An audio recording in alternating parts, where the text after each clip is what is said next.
fiiriddwa. Nange era njagala kwegatta ku Muganda nga ensamba okusaasira bannaffe ab'oku muliraano abakyalwanagana n'okulaba ngeri ki gye basobola okutaasa obulamu bwabwe. Abantu abagala okutaasa obulamu bweggwanga beryazuukuka omulundi gumu ne ligamba si bannansi era ne libajjako obukuumi agasajja ag'enjawulo nga kyegaagala kyegakola bazadde baabwe ne bato baabwe ne basalawo beekuume. Naye bwe baba nga kati bafunye obwetwazo obukyali obutonotono, tulowooza nti amawanga ga East Africa kati gateekeddwa okubaako kye gasalawo. Gazze gasalawo n'amawanga amalala, African Union ne international community ng'eyambako ezze esalawo ku nsi ezimu. Sudaani ne bagamba nti kale mbaleke bano beekulembere obanga babalemye okukulembera obulungi. South Sudan eyo yalwawo okukkirizibwa nti nsi naye nga balina agafo era abamu ku baakola ensi eyo nga ba Riek Machar baamala ennaku nga waliwo lwe bakwatagana ne battiŋŋana bagiyita nga Bob Masaka olwo eyakyenda mu gumu ne wabaawo eddamu 2013 ne wabaawo ensi zirwanagana nnyo naye ekisobola okuteewulula so nga tekitegeeza nti bwe mubawo ensi ng'olwo bafuna emirembe naye kiba kirungi nnyo emirembe bagyemaleko okusinga okulowooza nti waliwo agibamazeeko. Kakati emirembe giri mu baggwako lwa byabufuzi nabali babaleke baatandika ddabba ebyabwe byatandika 65 okay byatandika 1931 1831 ne bijja nga bibatabula 6 Ssemateeka ne yabiteewulula. Abakulembeze ne batandika kuyita mu bantu mwegugunge mukolo eggaali ne zivaamu bamayimayi 65 kakati ne baagala okwongera okutawaanya ebintu paka kati 29 ne biveerako endagaano ate omukulembeze n'agivaako. Bwe yagivaako olunaku lwennyini lwe baali bagisayininga lwe baafuula erinnya lyabwe n'olwekyo kati balwanirira ndagaano yaabwe n'ebyalimu bakongo bannaabwe. N'olwekyo tulowooza ensi ebitunuulire n'eriisa eritalina ludda tulabe nga bitambula bulungi. Nsaba Mukama Katonda akyatuwangaza ngero tukuuma. Nina puroguramu gye ndowooza okukola naawe. Esebo puroguramu eyo ndi ku mutwe ngiteekateeka ogikola obudde bwonna ekwatagana ku ebyo ebiri e Congo ne ku bannaffe abali mu ggwanga lino abayitibwa Abanalwanda. Puroguramu eyo Mukama kampa obulamu njagala ngikole mulina obudde buwanvu nga si butono kwakwogerako bwogera. Mukulu Kasule Ssebonnya nsanyusa okukola mukama wange oyo memba wa parliament wa wano akiikirira prime minister akiikirira mukyala Nabbanja mu byakola byonna era ye woofiisi gyakolamu buuza ku bantu baffe. Balamusiza bannaffe bannayuganda abatulaba si kutulaba Uganda yokka n'ebweru eyo obujirubindi buno mbutaddeko olwa ttaala zino ziri mu studio naye nga maaso malamu. Tubalamusa n'ate era netubasaasira okufa kungi. Muganda waffe Kiwanda teyafiirwa maama n'okulemererwa n'ennemererwa ate n'ensala n'eŋŋenda e Busoga okuziikirako Dr. Muvawala ate naye ng'afiiriddwa muganda we naye ng'ate bombi twasoma nabo e Busoga College ate ye Muvawala twatuula ku ntebe y'emu kuva mwezi 1 mpaka nga kwezi 4 so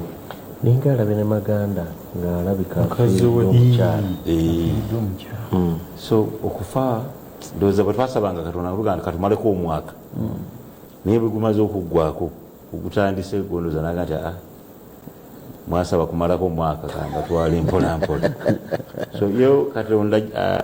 wakama nti akoolanga bwakolaki bwayagala wadde tuba n'ensisi ne tukwata n'eri ekkubo ffena etujja okgendamu. In fact yokoma okukola ebyo tubisobola byewala omusoga akyogera bulungi okula obone kyokoma okula kulaba so byebitalo byetulimu naye ate tetubana kwebaza Katonda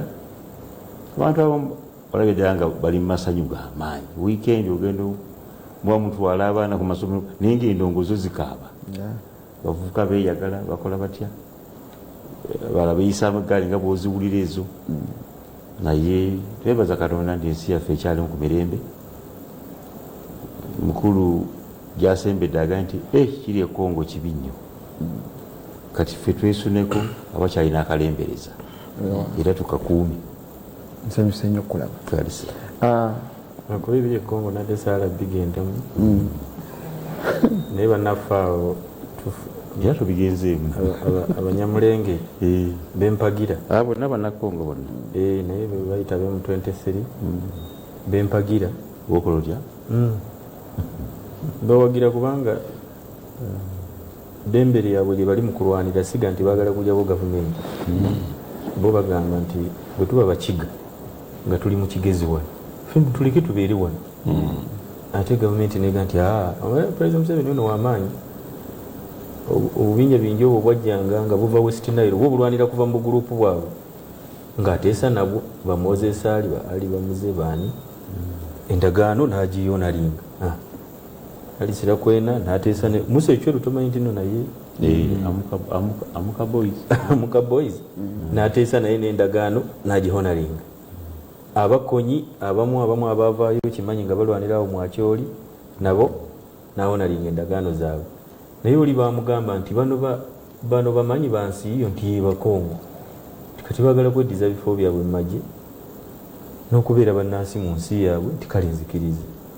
ne basiizinga fire ne mu kibuga Goma ne bavaamu naye oluvannyuma ate yennyini najja n'abeefuuli n'abakuba naye mu dakiika nga 2 getufunye okuva eyo bagambye basiizinza fire abayi mu 23 awo badde batambudde nga bayingidde n'ekibuga bagenda okuyingira ekibuga Bukavu naye kati emundu bagitadde wansi bateese kubanga President Ruto chairperson wa East African Community ayise olukiiko olwa East Africa ne Sadaka extraordinary meeting lugenda kutuula Tanzania.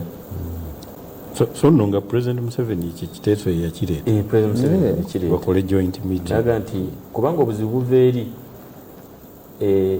mu South Africa bwe bagamba nti n'eggye lya Sadaka Sandoff something South African Defence Forces bo bali eno ate ku border kakati ne banona kwega olabanga obutakkaanya buli bingidde ku region ne region naye kati bano bakkiriza ne bagamba nti waliwo abantu abali mu kukaaba bannansi olwekyo katuwulire olukiiko luli lumalo n'olwekyo tubeebazizza nnyo bannaffe abo kubanga nga Honorable Nsamba bwe yagamba nti nga bwe tuli wano omupiira gw'emmotoka ne bwe gwabika ebweru osookaga nti oba sasi naye olyanga omutima gukubuuseemu olwekyo tubeebaza bannaffe abo ate era bafube abantu abo bakiikirirwe mu meeting era bali mu kukisaba ebbanga lyonna lye banaamala nga bo tebakiikiriddwa.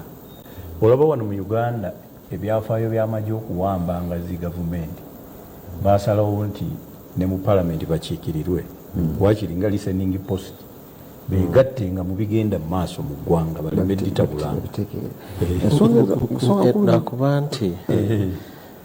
nze ndaba gundi emugi reducinze ku leve eyo naye nga the bigger problem mu Congo naddala Eastern Congo waliyo interests nyingi beyond M23 ekyo nakyo weekiri kagamba naye ekikozesa okukigira ku Banyamulenge kyokka weewuunye Tanzania erwanira Banyamulenge kati abate bo bajiramu South Africa UN resolution erwanira Banyamulenge ono kyalina okumanya buli omu alinayo interest eyo Nsamba kyalina okumanya nti Congo ebawadde omukisa kwe batandikira abalinayo interest omuntu yenna Honorable Ssemujju yayogera naga nti mu age limit bwe bagenda mu meeting Bobi Wine n'agamba tugende tubakube tetubalinda bana basajja Ssemujju n'agamba nti ne lwaki tetusooka ne tuyomba mukko kubanga kati gona atandikwa nagenda okuba muntu ngumi tomanyina gogenda kuba oba wo oba si wo tusooke tuyombemu wali mu debate betuvuganya kakati ne bano gavumenti ya Congo yennyini bawadde omulwato ogw'okutandikira ku basis y'okuba nti babadinayize right yaabwe bayombeko ng'abakongo bayombeko kati bano abalalawo nale bonsamba bayogerako ne bajjiramu omu nze kyembadde ngamba nti interests era nabakulu bano bamanyi M23 kyeyakoze just kwe kujoininga okulalinga groups endala kuba groups ezirwanira interests zaazo mu nyingi kubanga ekituufu waliwo abagamba nti this is our land abo balinako part sobola obagamba mu Northern Kivu ekyo kisobola okuba nga kituufu naye ate wansi eri okuliraana Angola okuliraana Zambia n'awalala kubanga buli bamu balina interest ezaabwe kakati interest kwegamba nzikiriziganya n'ekikyo naye it goes beyond that era nga interest zino ezisinga obukulu nnyo actually zisukka n'amawanga gaffe wetukola ki wetuli America ina interest, Germany ina interest, France buli omu ali awo katogo kakati challenge gye tubeera nayo kwe kubulwa African solution ku problem efaanana bwetyo kubanga then bw'oba ofunye African solution ku problem efaanana bwetyo then osobola okusolvinga ekizibu kino ekyokugamba nti bano abanyamulenge baalekebwa baki it's one of the problems to solve. The bigger problem superpowers ezina interest mu era bwolaba ensi za East Africa ne Eastern Africa neziri eri wansi Southern Africa bwolaba zonna zina interest kyayogereko kituufu zirina okuba nga zeegasse okuteesa ku kino olwa African solution ejja kuba erabise nebaze nnyo okulowooza ku nsonga eyo nojjogerako mu ngeri y'ekikugu netwongera ogitegeera bwetyo tugenda okudda ku bya kooti za wano byaffe ebya wano kyembasa bannange muli baddembe okunyumiza mu programu eno naye mumpeereza message ey'oku WhatsApp ntera gisoma naye ngisoma sigaana naye WhatsApp yange ejjudde nnyo eriko message nyingi nnyo okugjamu eyo yokka kinzibwaliramuko ne ziba nga message za bulijjo enkola enkadde eza SMS ziba nnyangu eba nnyangu okufuna n'okusoma netusobola okutegeeragana nekyolowooza programu eno okozesa essimu 0772 15 75 ne 0702 15 55 noweereza message negisomera nagiweereza nga mu bufunze nga kyoyogerako kituusireko butereevu ng'asobola okisoma amangu abakulu ne bakitegeera. Nkulumbidde ntandike naye mukama wange bino by'amateeka njagala otutaggulire kooti yagambye ki ekyogerwako kituliko ennaku zino kuva lwe bayogedde ku kya kooti ne boogera ku magye kooti y'amagye n'obutawozesa basivilian mu kooti y'amagye era in fact gwojja okunziramu ekintu kino ow'amagye eyawummula taba w'amagye kakulu nnyo tukalowoozaako kuba tutadde nnyo erowooza nnyo ku muntu omu mukulu Kizza Besigye ayogerwako nnyo mu byasaliddwa who is a civilian civilian tutandikira awo kakati ekisookera ddala abantu baffe nabo balina okumanya omusango gwasaliddwa gwawaabibwa memba wa parliament bwe bayita Kabaziguluka nga yali awozesebwa mu kooti ey'ekinnamagye neyekubira enduulu mu constitutional court era omusango n'agusinga naye ate ne Jeno n'ajulira. Yali awozesebwa mu kooti masho ngaziza musango nadduka emisinde kakati balina ebintu byabwe bagamba awo nti oba alina ebikolwa bye yali yegattiddemu nga birowoozebwa okubaamu treason okozesa emmundu n'ebirala kakati nga mukawaayiro ako aka UPDF Act omuntu eyegasse mu bikolwa ebirimu okukozesa ebyokulwanyisa ebifaanana n'ebya UPDF nawe bimanyi nti ebyo byali bituufu kakati atleast kugabazi kuliko bimanyi byali atleast byo bimanyi ne kale tugende maaso anetera okwagala okusala omusango mu ngeri y'enjawulo okusinga gye bagusalamu kuba emisango gya njawulo kakati obutegeera amangu omukulu Kabaziguruka yawaaba butawoleza kumuwozesa mu kkooti y'ekimpatiira naye kye yali ayogerako kyekyo tunakitegeera baali bamuvunaanye ekyo kireke kuba yakimanyi tikyali kituufu kakati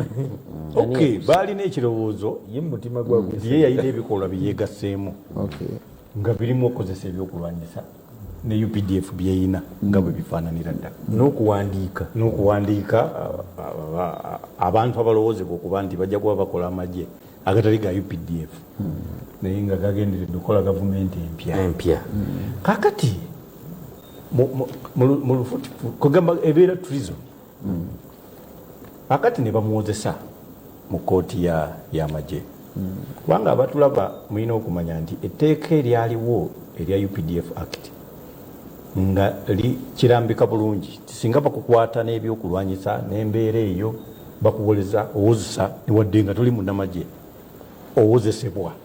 mu kooti eziwozesa bannamagye mu kuwoza okwo bannamateeka ne bagamba naye mumanyi nti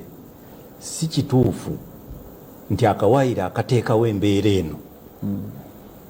kali bulungi nnyo mu ssemateeka wa Uganda kamenya ssemateeka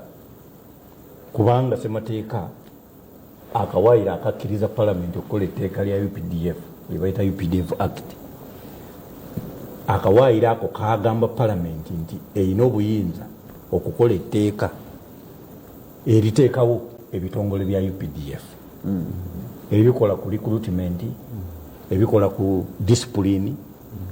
okukwasisa empisa n'okukola ki kakati bwe kabanga akakawaayiro ate mwe bakola etteeka lino akawaayiro ke bayita 210 nti akakawaayiro mwe basinzira okukola etteeka lino kitegeeza bo bwe bakola etteeka lyamenya ssemateeka abatuwuliza mulina okumanya nti kisobokera ddala bulungi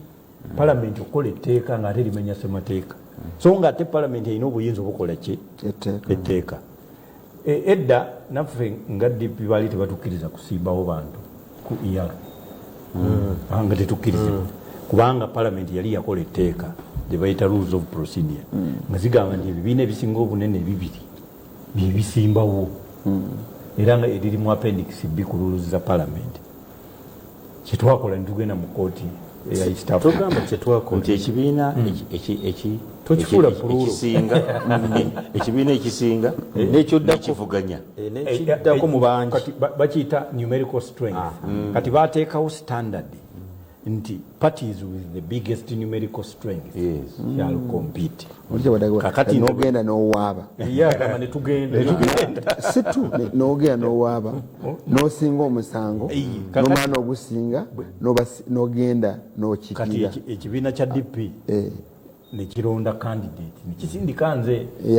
akati awo netulyoka tuyingira palamenti so twawabira etteeka lya palamenti lyeyali ekoze nti lyamenya ssemateeka wa East Africa akawaayiro namba 5 akati nawano abataka bawaaba naye ne bateekawo n'obuwaayiro obulala bungi obulaga kooti nti kooti etaputa ssemateeka nti twayinza kuba na kooti abagiwozesa abalamuzi baayo nga tebalina na kisanja kitegerekeka ekisanja nomanya nti omulamuzi aweereddwa omulimu gw'obulamuzi okumala ebbanga bwe riti nakyo tebakimanyi kakati ate ng'omuntu avunaana azizza omusango ye yennyini yalonda ne kooti ate nga kooti eyo egenderana ku mateeka ge kakati ng'ekyo kiba kimenya enteekateeka ya ssemateeka wa Uganda ku kye bayita fair hearing oba okuwoza n'obulombolombo kooti bwe zirina okugoberera nti tezirina kuba nakyekubiira tezirina kuba naki kakati kooti eno kyeyasaze nga kigamba nti ekkaanya ne kooti ya ssemateeka nga bwe yasala n'olwekyo ng'egoba okujulira kwa ssaabalamuzi ng'egamba nti ssemateeka oli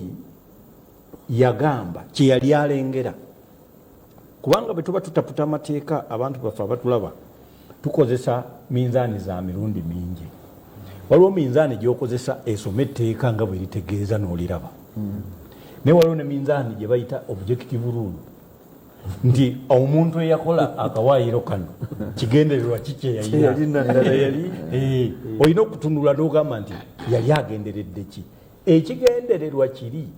kyali kyakuteekawo nkwasisa ya disipulini ey'abannamagye. Kakati oddayo mu UPDF Act n'ogamba nti munnamagye yaani. Ekisooka bakurikulutinga. Tumanyi bulungi recruitment process bwebeera mu UPDF Act. Si kyangu kubeera nga okurikulutinga bakujja Nairobi ng'olina emmundu.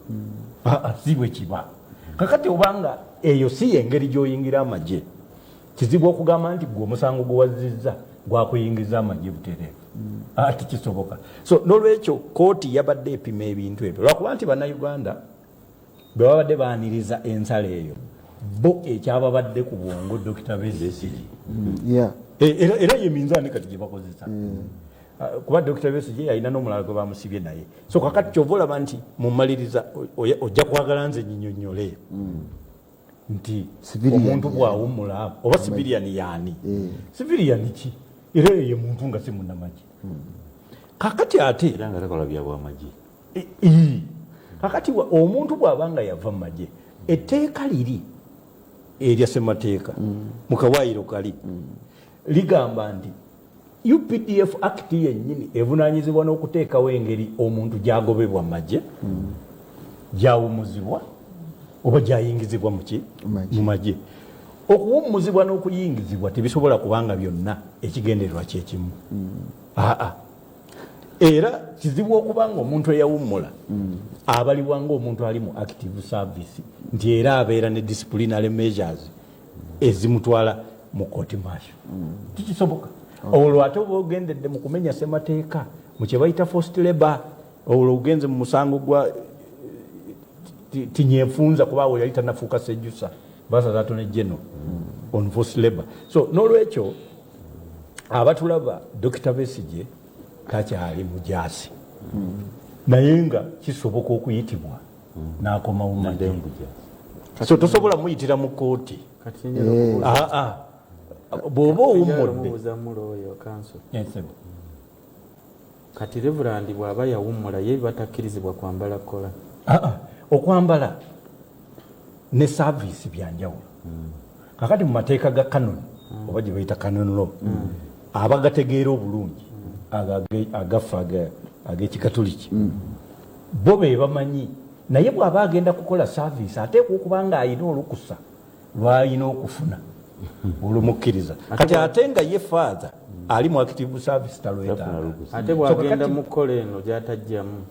ebyambalo bive ngamba n'operatinga kyakirigale nidda nga yawummula sirigale ng'alina kyaki ebyambalo birala. President wa Uganda bakugamba nti alina kuba civilian naye otera omulaba mu kyambalo naye ate abeera commander in chief. So n'olwekyo ekyambalo tekimuzza mu magye. Otherwise yandibadde takwalifayo. Naye ebimu ku bitutwala mu kooti eri ebyambalo kwebiri oba kusanga nakyo. Kakati olwo bw'ogenda mu UPDF Act yennyonnyola recruitment kyeki, procedures zibeera ki. Procedure ya recruitment si kwambala byambalo. In fact ebyo bagenda obikuwa nga ate wamaze dde okuyingira. Kakati kizibu okubanga bwe babikusangamu ate kitegeeza nti oli wa UPDF. Bandibadde bangi. Mu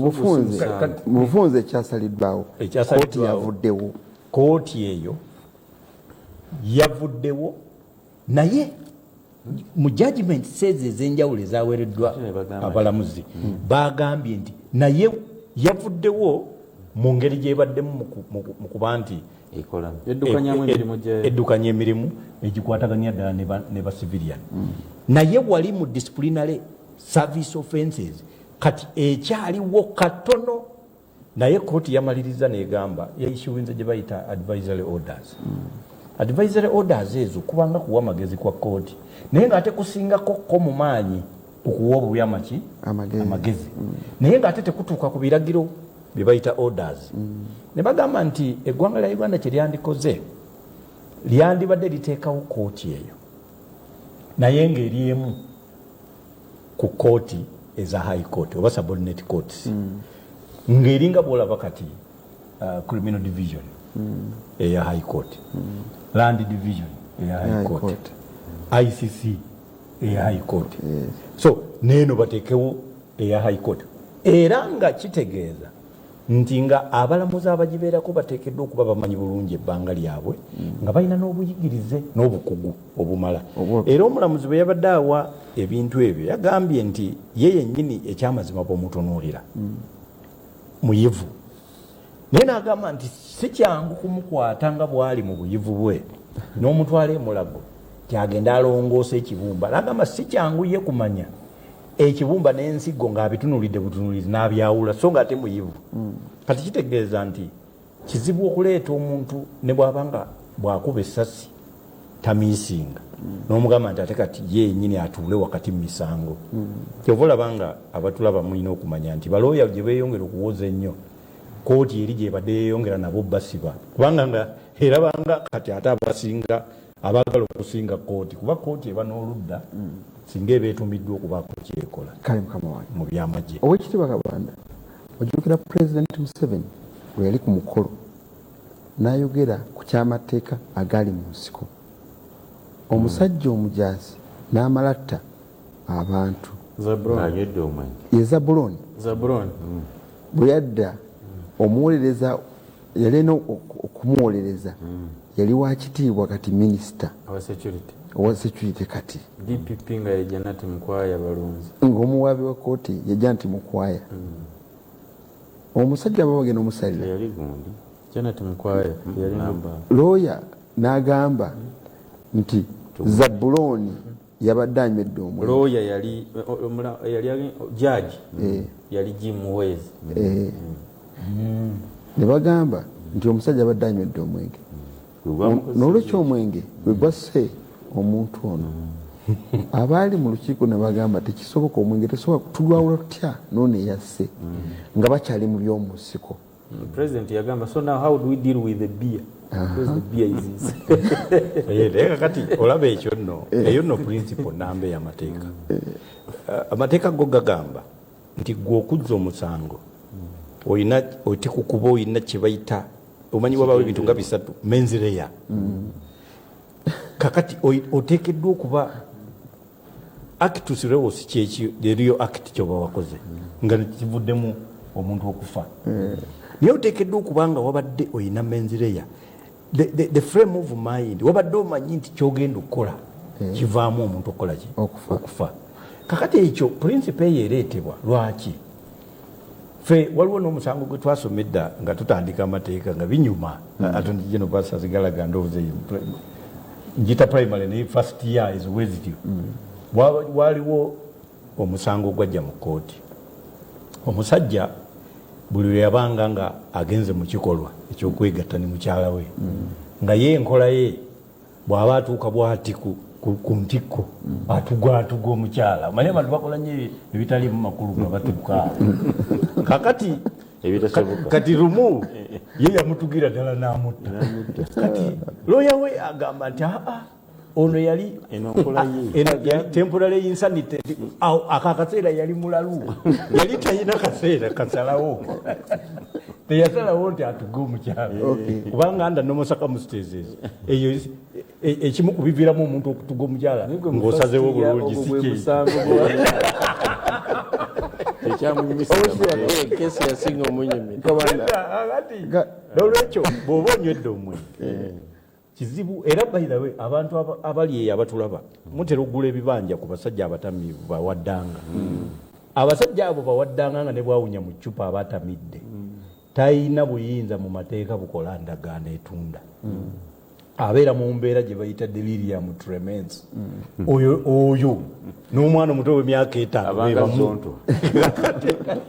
tebakola bakola bikolwa mateeka nga gabimanyi lumu olituyita wano tusomese busomesa ku bintu ebikwata twakikola emabega program yalinogi walina nalukoola nsabira era simanyi onale musambo omusajja mumuwe tikiti okay kubanga palamenti twagala nnyo yeyongeremu balooya soka ove ku nsamba gira birowoozaako njagala mukulu Kabanda ombuulire ebyo byewakawulirako n'amateeka ge byogera simanyi gwe oba oli munnamateeka w'ekitiibwa Kabanda olinga nze wa bulijjo nze amateeka ge mmanyi mateeka 10 ne katikisimu ngirinamu ebbaluwa bwana ginafuna mala omugigi nenfuna ebbaluwa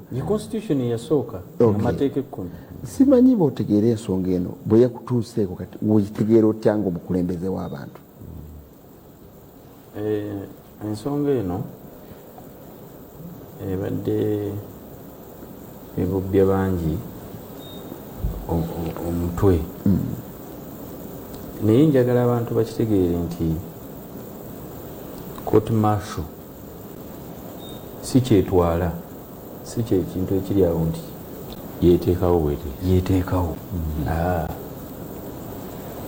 palamenti ya Uganda yennyini ng'eyita mu ssemateeka yakola etteeka eryo lya UPDF Act neritondawo mulyo mwennyini neritondawo court martial era palamenti bwe yali ayitondawo teyagiyita disciplinary committee teyagiyita kintu kyonna kirala court martial kooti y'amagye kiba kitegeeza si ebadde teyeetondawo wabula palamenti yegitondawo ekyo njagala abannayuganda bonna bakimanyi tebagamba nti pulezidenti yasinziira eri n'ateekawo palamenti n'ateekawo ki kooti y'amagye kooti y'amagye yateekebwawo babaka ba palamenti abaliwo mu palamenti eyo abaaliwo mu palamenti eyo yaliwo fente yaze myaka 20 emabega era palamenti bweteekawo nekkiriza kiri ekitongole kibawa license bakita batya UCC mega nti Ministry ya ICT and National Guidance munaabamu ebitongole bino wammanga Media Center UCC eno yeenaavunaanyizibwanga ku kutonda okuwa license emikutu egy'enjawulo nga mwe muli ne Bukedde TV radio ne TV naye kakati UCC bwemala okuba wammwe license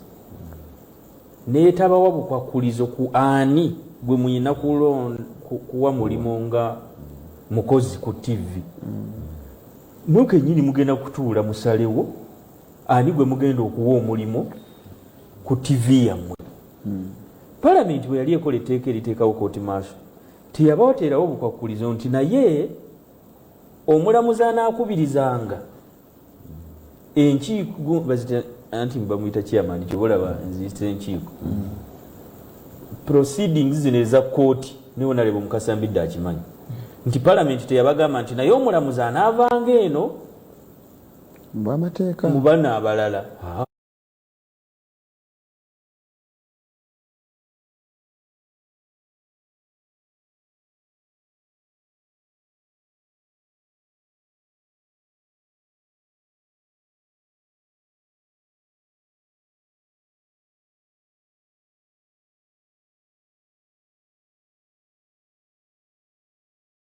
nga chairman wa General Court Martial anaabanga n'obuyigirize buno kubanga nze ng'omubaka wa palamenti mu constitution y'omu obuyigirize weebuli era tebamenyeka nnyo n'abantu balala be bagenda kuwa mirimu nga mulina RDC naani bo bakugamba nti omuntu okuba nga RDC anaabanga n'obuyigirize obwenkana n'obwomubaka wa palamenti kubanga mu constitution obuyigirize bw'omubaka wa palamenti bukola ki mwebuli kakati kooti eno palamenti eno teyavaayo kugamba nti naye anaabeeranga kyamaani anaabeeranga n'obuyigirize buno kyokka bali mu kunenya kooti eri ne baleka palamenti gye balina okukyusizaamu amateeka. Era njagala kuyozaayoza essiga eddamuzi naye zeeyuze ne pulezidenti wa Uganda, pulezidenti Museveni. Nawulidde abadde baga nti pulezidenti teyandivuddeyo kuwandiika kiwandiiko ng'ekyo kyemulugunya lwa muntu. Ate oba pulezidenti yemulugunyiza nga ffenna si mwe mwogera bannamateeka nti sikkiriziganyiza na nsala ya musango naye ngenda giwa ekitiibwa si mwe mukyogera mukyo. I disagree with the ruling but I will respect it. Pulezidenti yakkiriza nti omusango gutusinze naye sikkiriziganyiza na nsala yaagwo. Kakati ng'engeri gye bandagidde naye baluwa wagisomye. Yes. Kuba byoyogera byawukana naye. Oleka tewagisomye kuba bagikusindikidde oli ku leediyo mubende. Kubanga naye ogenda kufuna omukisa. Yenda maaso. Olinga nte gye bagenda kukama lwaki tolinda bagati ogisambiddewo. Oli mu kwogera. Kubanga ye pulezidenti yakkiriza n'aga nti mu kukkiriza kwe bw'oba tewakitegedde. Kwe kubanga yavuddeyo n'agamba Attorney General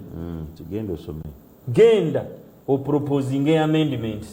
ezinaagenda luddawa mu palamenti. Singa pulezidenti yateyakkiriza n'ebyokugamba Attorney General nti genda opropozing amendments teyandibifuddeko, yandigayo bano abalamuzi beboogera you leave them. Attorney General tofaayo ne mu palamenti tokola ki tugendayo. Naye yaga nti era ne buli okutaano luno ffe batuyise ng'abenaareemu mu kokasi ey'enaareemu ndowooza ebimu ku biriko nga musanvu kwe kugenda okutunuulira ebyo Attorney General byagenda naffe tuwanyisiganye naye ebirowoozo tumwe tinero ekitiibwa pulezidenti endowooza eno eriwo egamba bweti nti ye kuba naffe tujja mugamba twabaddewo inconsistencies nyingi oba mu Luganda nyinza kikola ntya ebitakwatagana. Olaba otya ng'ate ye Jamiru mukulu eyalina rebel movement enamba ate yatwalibwa mu civilian court. Ate ayina bu audio ate ono wa audio yokuba ennyonyi yo wansi kuba nagwo musango kubanga ateekateeka ne bw'okirowoozaako ffe twafirwa wano sipiika wa palamenti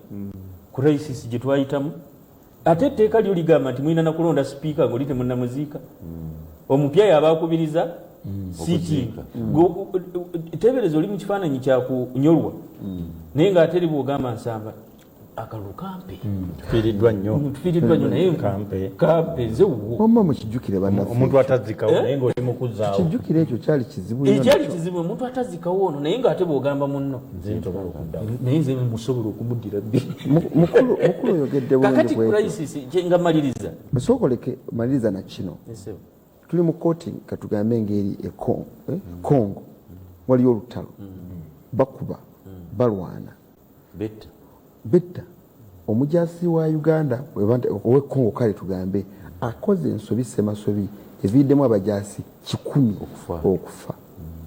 oyo ye agenda kuvunaanibwa atya mu mbeera efaana bwetu giteeke mu nsi yo kyova olaba kooti in its wisdom yagambye palamenti muddeeyo mutereeze etteeka kati ffe palamenti gye tujja okutereereza ki etteeka era woonaakakasiza nti abantu abamu bagenda si kukozesa mitwe wabula maanyi wejja okusanga abantu abazze ate okukuba eŋŋumi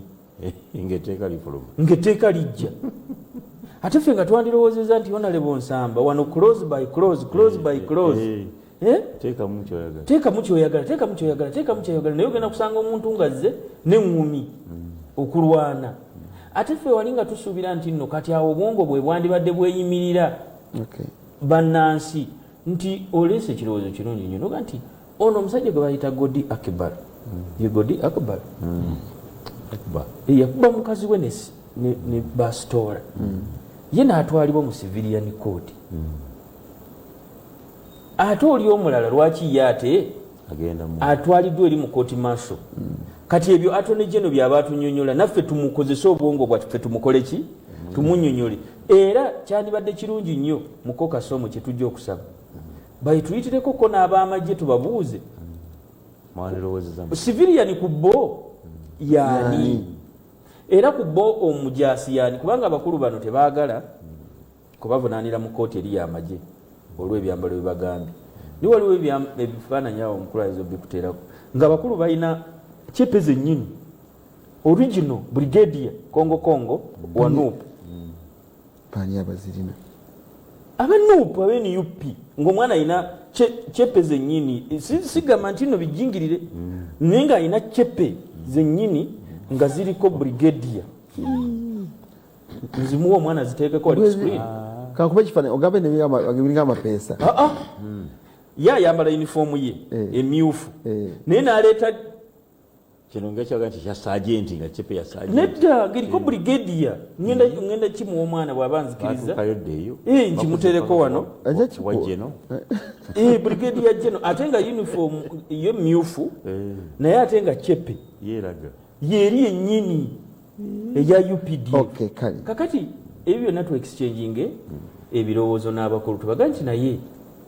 kubanga kakati president yajjako ko mu kokasi yaffe yenalem ng'ayogera ku bail oli mukumaliriza mmaliriza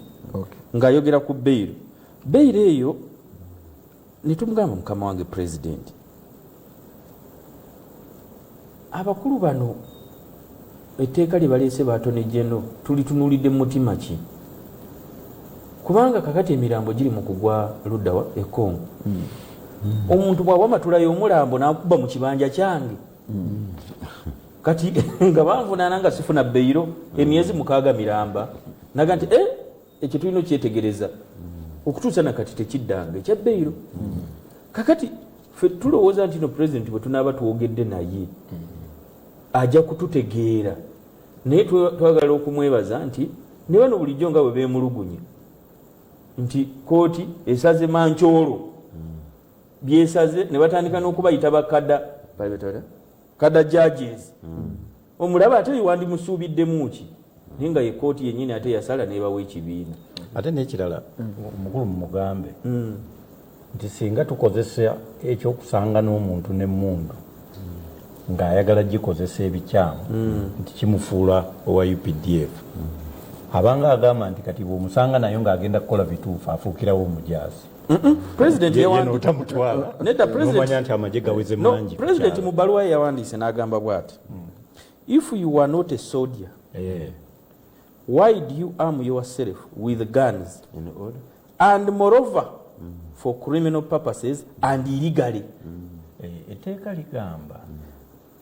bw'okebera illegally oba kiwulidde ekyo ekigamba and illegally kubanga waliwo abantu abalina emmundu mu bukyamu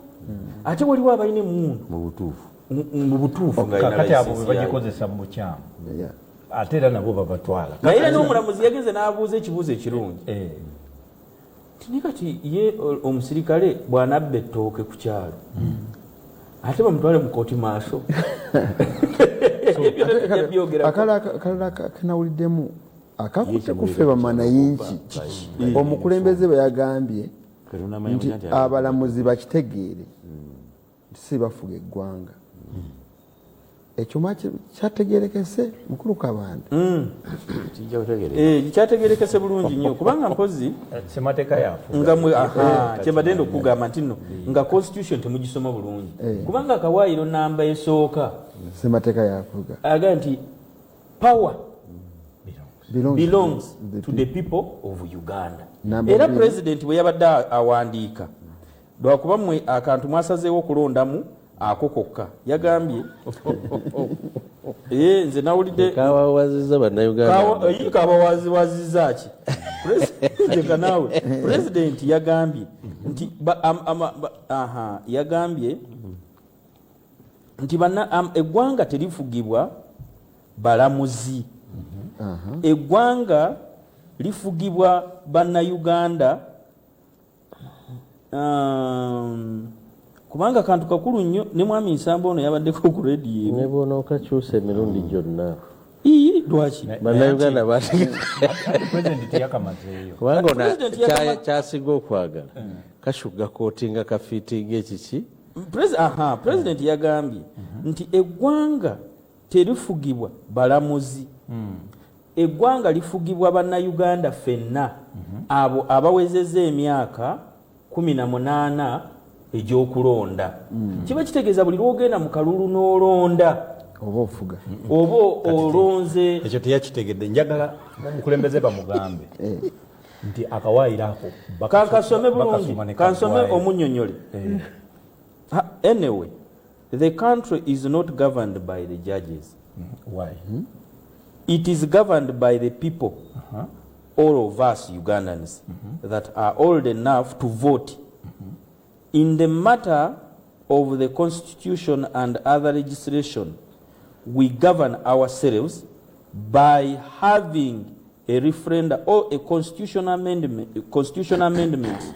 or amendments of the laws by parliament. Kati president katumugambe nsabanga tetunnavaawo awo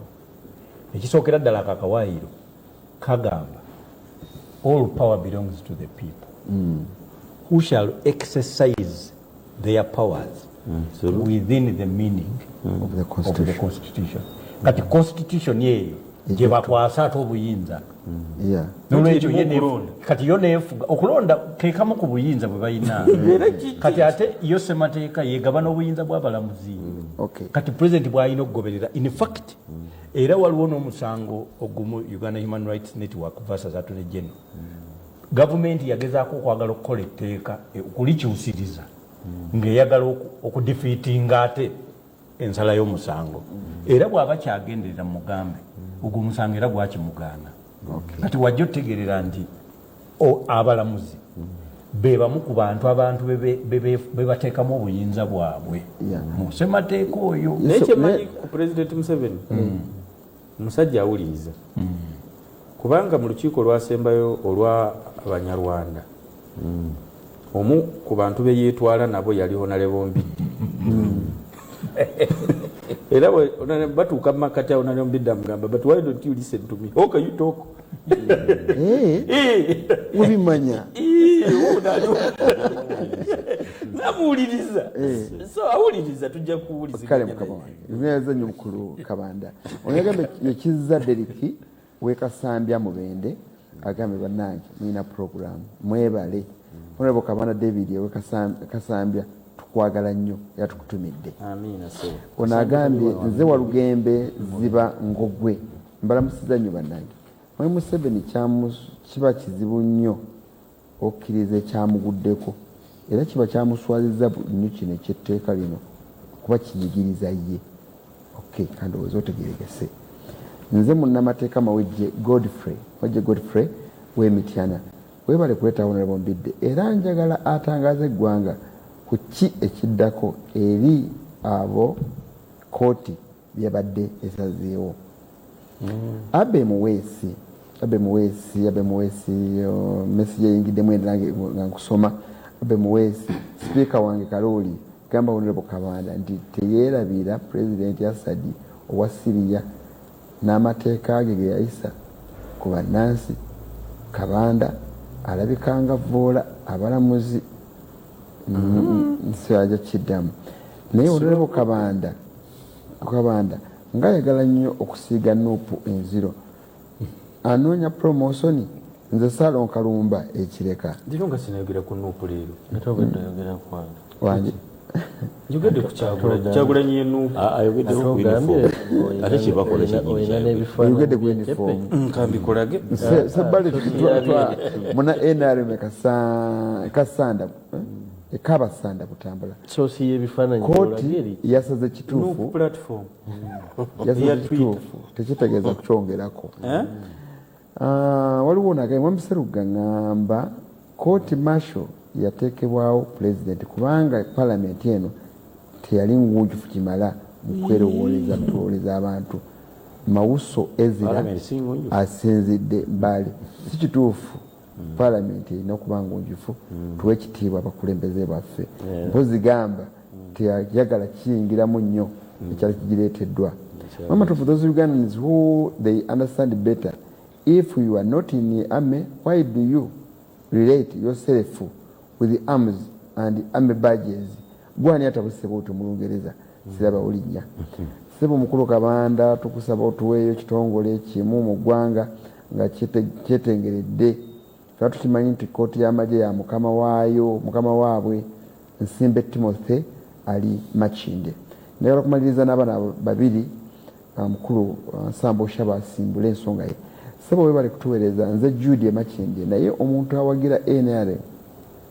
ne bwannyonnyola ayina engeri gy'akiwunzikamu simutegeera ekikutawanya kyakwagira NRM. Mukulu Kabanda tamanyi nti okubala abamulamuzi alina okubeera omulamuzi olina okuba n'obuyigirize nga omulamuzi nga tokola birala byonna okola kyabulamuzi. Kale ajja kudda kudowooza muweereza message nga yateesa. Vumbe Ronald Mutimba Chairperson Buyikwe District Land Board, mwebale emirimu negye mukola gyonna. Honorable Kabenda akkiriza nti no constitution yalungamya nti constitution lyetteeka ekkulu mu ggwanga era nga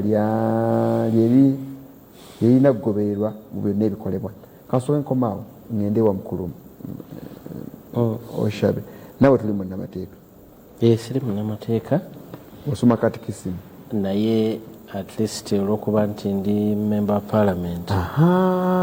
amateeka mba interested party. Era President Museveni gyaleeta etteeka eritereeza ekyo. Exactly. Kakati njagala bannayuganda bajjukire nti ebimu ku Mwami Museveni byatugamba ebyamutwala mu nsiko oba osomye Sowing the Mustard Seed yannyonnyola ku kkooti ez'ekimpatire ezaateekebwangawo gavumenti ez'ebiseera ebyo era nga kkooti ezo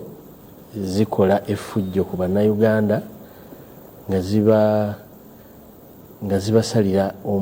emisango mu butali bwenkanya. Era bwe yali annyonnyola bannayuganda okubamatiza okugenda omuwagira okuwangula olutalo, yayogera ku bannayuganda abasibibwa ne batawozesebwa, n'ayogera ku kkooti ez'ekimpatiira. Yasoma katabo ako ajjukira bulungi.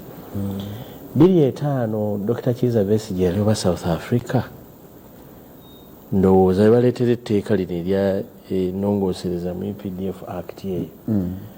okuteekamu abantu bonna be basangiddwa, kubanga ennongoosereza eyo yajja just kutajetinga Dr. Kizza Besigye ne gavumenti eno negamba mbu waliwo abayeekera ba PRA politics oyo omujjukira abayeekera ba PRA betutaawulirako nga bakubye essasa awantu wonna oba nga bassa omuntu yenna naye twabawuliranga gavumenti eno nga yebakola ki ng'eboogerako. Era nekyogerwako nti Dr. Besigye yali komanda wa force eyo gye bayita PRA. Naye olaba naye alisira kwena yali amanyiddwa nti besi ye eri wano oba wali, so baleeta act eyo amendments ezo basically okulaba nga batajetinga ba politicians. Era okuva ebiseera ebyo batandikanga okupersecutinga ba politicians nga bayita mu tteeka eryo. Kakati nga bakukwata ne bakutwala ne bakubuzaawo ebintu by'okuwamba abantu ne bitandika olwo. Kati NUP wejjidde ng'ebintu bino Mwami Museveni abipracticinze amangu agayingiddewo amangu agayingiddewo. Sirowooza nno nti obudde tulina bungi kyova olabanga ngezaako okujabulajabula otherwise story empanvu. Bw'oba ojjukira abakabaziguluka n'abalala ne boogera ku gundi bwe baamala okukwata be bakutteyo olwo story ya PRA rebels neggwaawo. Tetutambula kakati tuzze mu NUP ne batandika okukwata abaana olw'okwambala enkofiira ya NUP ne bagamba eyo y'amagye. nitubabuuza bannaye bw'okwata ow'amagye wa Uganda n'omwambaza enkofiira ya NUP asobola okugamba ayambadde ya UPDF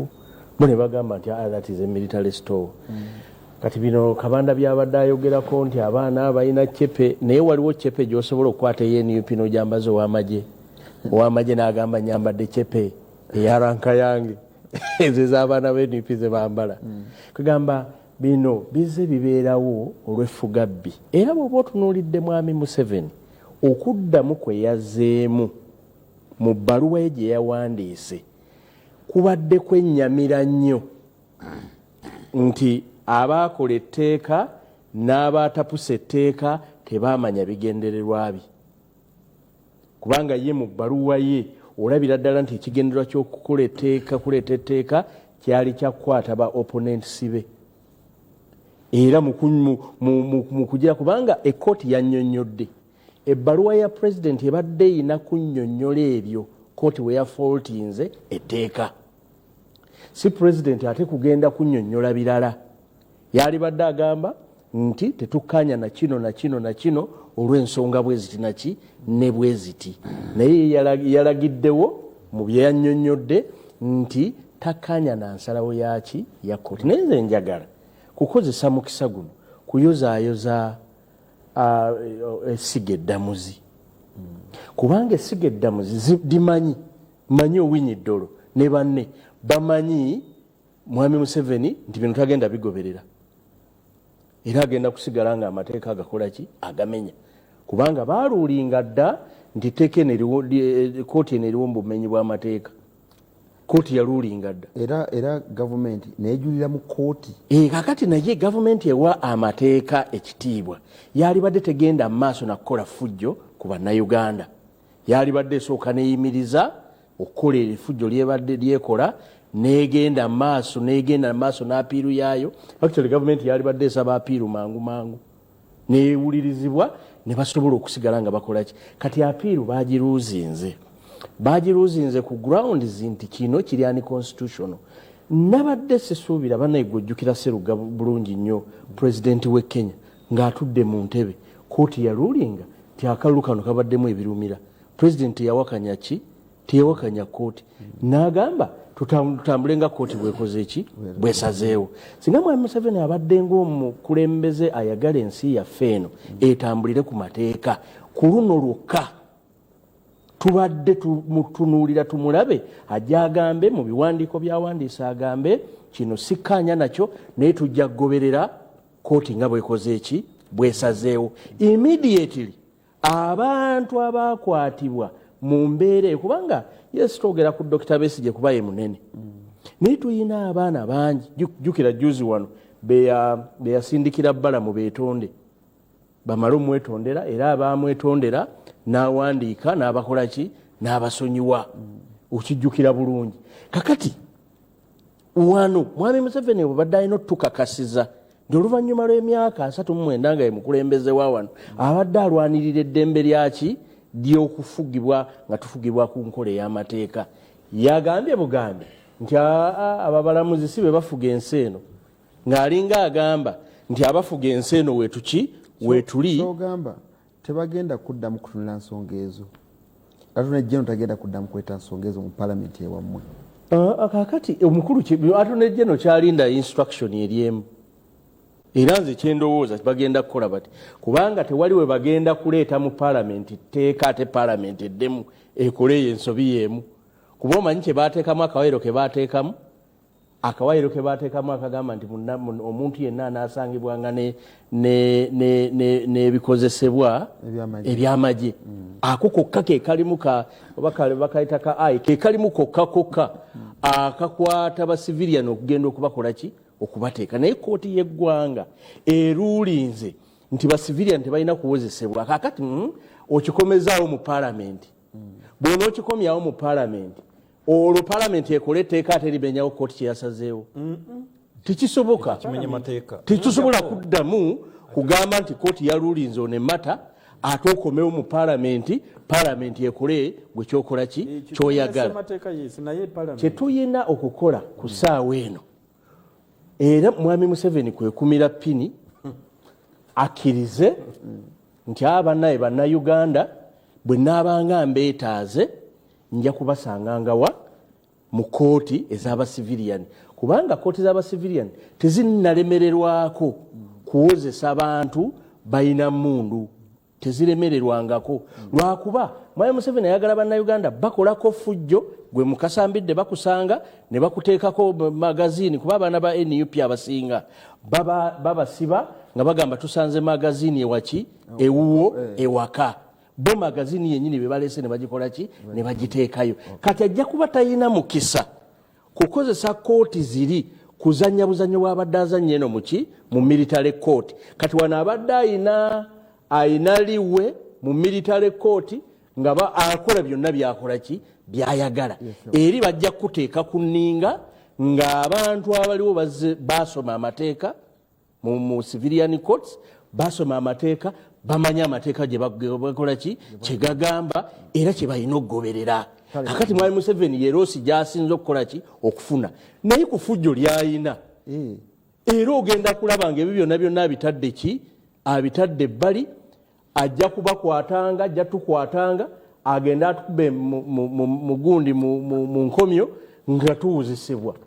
Era tubeere nga tukegamba tuli mu mbeera eri gye yalwanira. Weebale mukama wange. Mwami Seruga, nze Edward okuva ekyanja nkulamusizza nnyo. Mbadde njagala okutangaaza ku kyokulabirako Honorable Kabanda kyawadde ekya faaza, kubanga owa faatha babwalubeerera.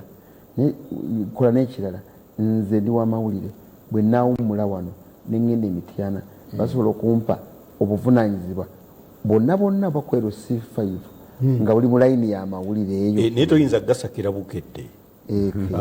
Kati osigala just nga professional amawulire ogamanyi okujjako ng'ekuyise. Mwami Seruga, nze Edward nkumaze muganga Godfrey Lweza Kajansi kyokka neewuunya Kabanda ne mukino era akyawolereza Museveni. Kabanda nebwankomawo nebisijongera ebibadde wasiize kugamba oliza kuhonerabo mbidde nti nga ndabanga Jamiru mukulu omusango gwe munene nnyo okugwa ye lwaki awoleza mu kooti etali y'amagye. Mwami Seruga, thanks for the program. That court martial is kangaroo, doesn't have capability. It works for President Museveni. Bwavaawo enaakola etya. Seruga wasiibye otya nno ssebo mukulu Kabanda akkiriza ampe ku namba ye, nze Tamale Sabba enamba ye ojja ginsaba nja gikuwa, tajja gikuwa kumpewo naye njirina nja gikuwa ginkubanga muyita. Mwami onakyanoonyera Mwami Seruga webale program ombuliza Kabanda bwasula mu garaji afuuka motoka ndirajabu okuva Embalala. Okitegedde ekyo? Sikitegedde, naye oyinza okufuuka emmotoka ng'omukka ogwo ogunuusizza African Magic omukka bw'ogunuusa batandika okukebera omutima nga gulinga yingini. Atwine ebibanda webale message ngifunye baba Kalikimba naye tebatukkiriza nakusula kumpi na mmotoka. Ennaku zino baatugamba nti ne garaji ezibeera ku mmotoka kati tuziggyeko emmotoka zisulengawa. Waswa Julius munnamawulire w'Ekijjabijo sub parish mbuuza ekiddako ku bakwate. Songa eyo abakwate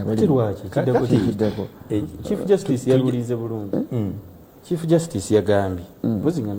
baleetebwe mu kooti z'abasivili naye tebagambye bateebwe era teri kuteebwa. Naye kati waliwo abadde bagezeyo nga baga mu batuule. Omanyi lwaki bamukusaba ku gurawundi emu nti teekamu bamukwatira fu. Ogwo ogenda wa DPP nawireka oliira oyo ali wali DPP omulimu gwe muki ekirina okukola ekisookera ddala tewabaddewo nsala ya musango nga yeekuusa ku nkwata yaabwe. Ensala y'omusango yabadde yeekuusa ku mpozesa yaabwe mu kooti etaliiwo. Akati ekooti teriiwo. Ebbanga lyonna babadde bavunaanyizibwa. Ffe amateeka gatuwa waliwo ebintu bya mirundi nga ebiri ebikulu. Singa omuntu wo amala essaawa ezisukka 48 kubanga nga taleetebwanga mu kkooti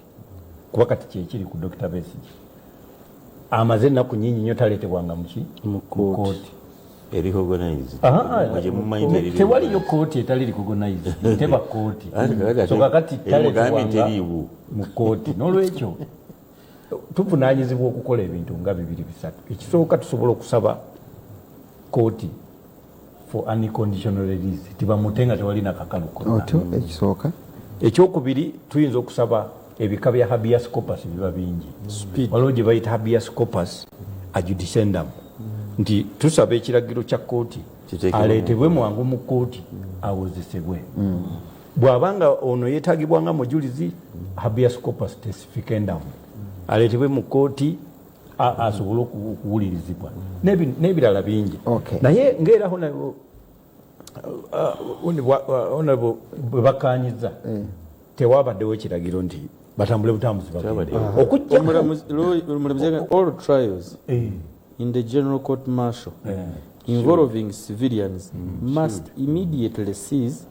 and be transferred to the civil courts of law with competent jurisdiction. So kyesimanyi oba kiiza ono lawyer ye bamuta kuba badde ne sentence ya myezi 9 ate kakati nange kati naye oyo tewaliwo kkooti kati ne Dr. Besigye amutwala eruziraani kakati ye Dr. Besigye asigala mukwate era ne bakugamba nti kati ruzira tali supposed kubeerayo naye wafulumira wonna bamukwata kubanga yakwatibwa ekitongole ekitamanyiddwa mu Lungereza twandigisenga Gestapo tetumanyi oba poliisi oba majeere naye ekitongole omusibe aterekebwa atya eruzira kati eyaliyo irigaga kati kiiza ye bamusiba ogwa contempt of court naye bakugambye tewaliwo kooti kitegeeza oyo yandibadde bagulawo buguzi nzigi ye n'atambula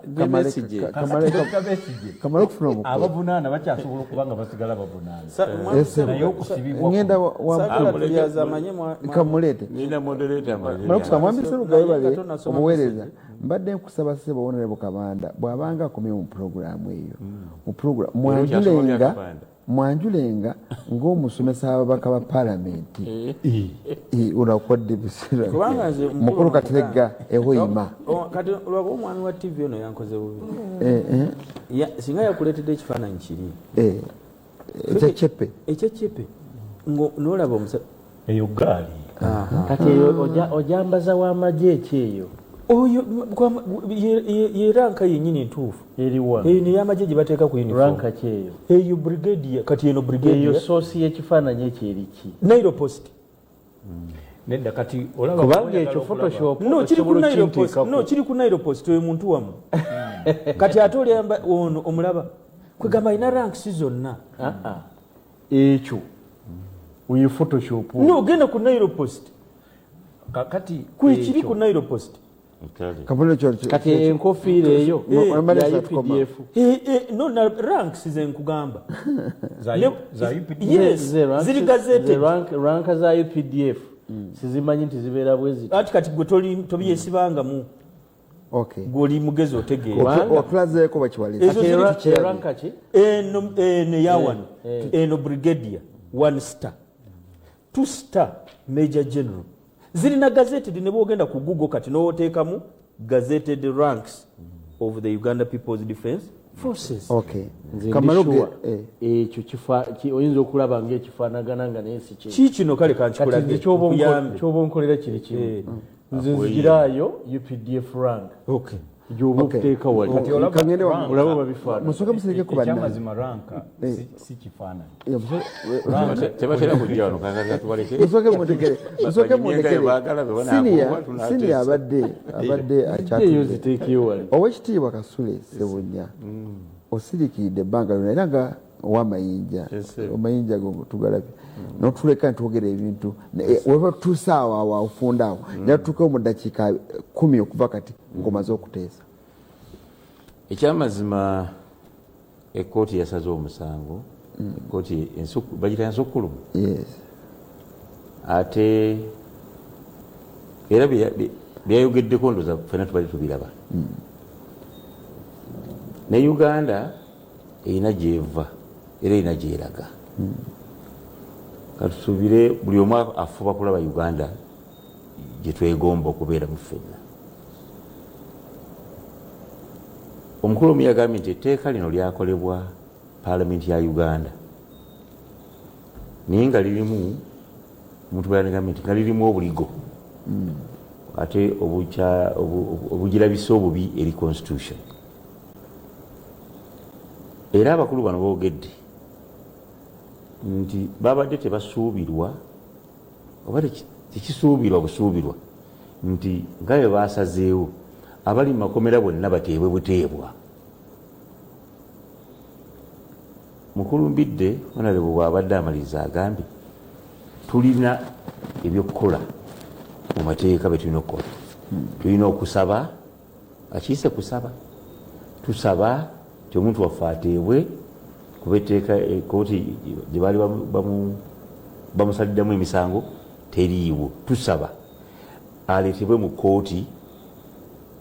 kooti ensukkulumu gyegamba nti kati yeesaanidde.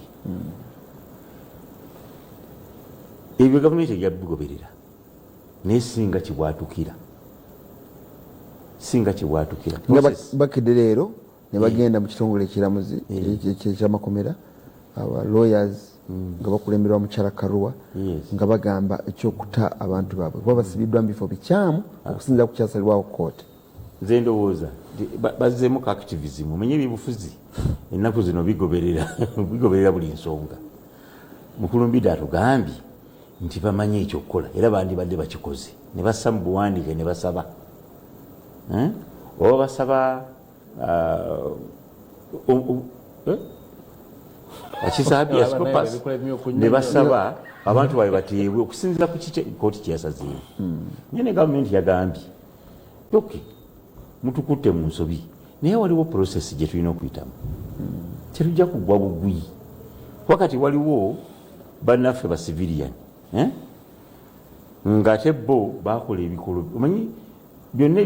ne President Museveni okuddamu ate teyazzeemu bino byaffe bya bufuzi. Ye yagobedde na biri betuyira bakato rasolers abatakyalina bakato rasolers kati even race of people nga n'abantu babakwatiramu. Tulina abantu abajja n'emmundu mu butemu obw'amaanyi ne bakwata abantu baffe ba